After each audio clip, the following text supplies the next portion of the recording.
Okay, Eric Trump, Executive Vice President of the Trump Organization, joins us now. Eric, I assume you listened to President Biden there, taking his victory lap, as I pointed out, an unearned victory lap. But I did notice that he blamed your father at least 3 times. Your response?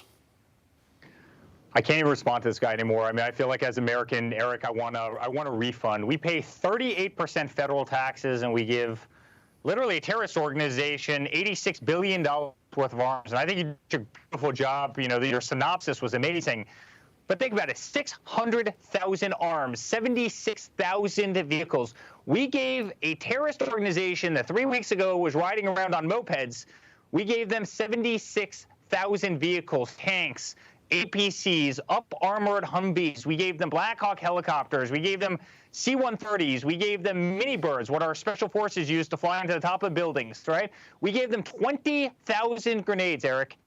So we as Americans are paying 38% taxes, federal taxes, so we can arm people that detest our way of life, that hate who we are as Americans, who hate Christianity, who hate our way of life. I feel like we're getting ripped off every single day. And then you see him looking at his watch as these incredible, brave men and women are coming back in caskets at Dover Air Force Base, the most solemn place. I mean, I remember when my father, Eric, went out there and he would see troops coming off the back of these planes. And I can tell you the impact that has on a person's life. And this guy is looking at his watch. We want a refund as a nation. This guy is a disaster. He's literally flushing the respect of our country down the tubes. He's embarrassing our flag. He's embarrassing everything that we stand for as the greatest country on earth. And one other point I got to make, Eric, these weapons do not have expiration dates on them. Those M16s and those saws and those machine guns and the grenades, these will be used for the next 20 and 30 and 40 and 50 and 60 years. I mean, some of the AK-47s that they have on the battlefield right now, they were produced in the 1960s and 1970s. It is going to be untold lives that these weapons take because of our foolishness and our carelessness. And you know what? The blood of Americans and the blood of people all around the world will lie with Joe Biden. This is a disgrace. And I want to point this out, and they've done this. As this exit strategy failed, as we lost 13 service members, they keep going back to this false choice, a binary choice of either stay or leave. And it was never that. In fact, your father said, yeah, let's leave, which somewhere around 75% of Americans agree with.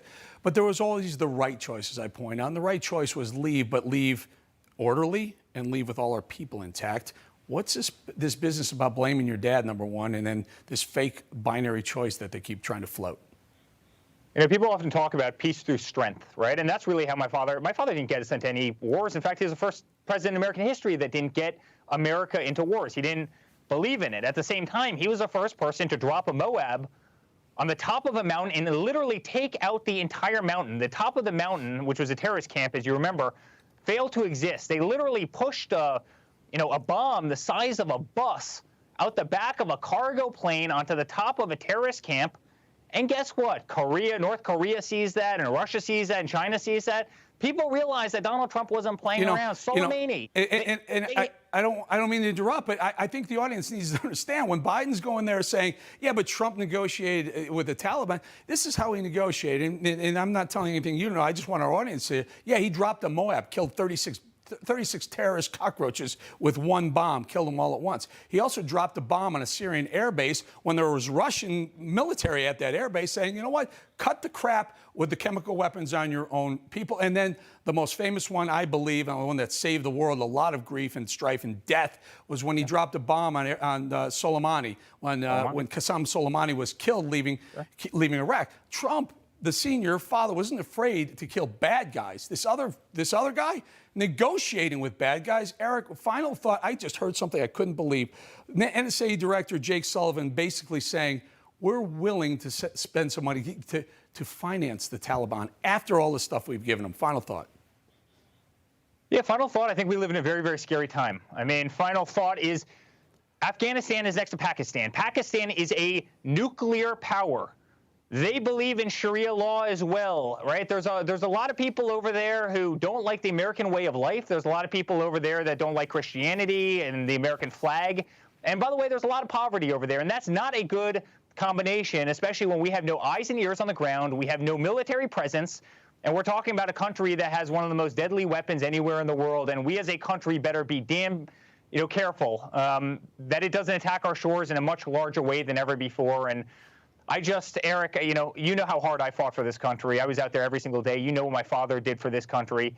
And as a family, it is just, it truly hurts us to the deepest parts of our soul to see what this guy is doing to the United States of America, which is the greatest place in the world. But we need some real leadership. I mean, it's in this dangerous time, Eric, we need some real leadership, and it's not what we have in the White House. It's certainly not what we have in the Pentagon, because this should never be allowed to have happened. Hey, I'm Rob Finnerty. Thanks for watching. If you enjoyed this video, please join the conversation in the comments below. Don't forget to subscribe, too. Hit the bell icon to be alerted to breaking news. And remember, there's a whole lot more on Newsmax TV, America's fastest growing cable news network. Newsmax TV, we're real news for real people.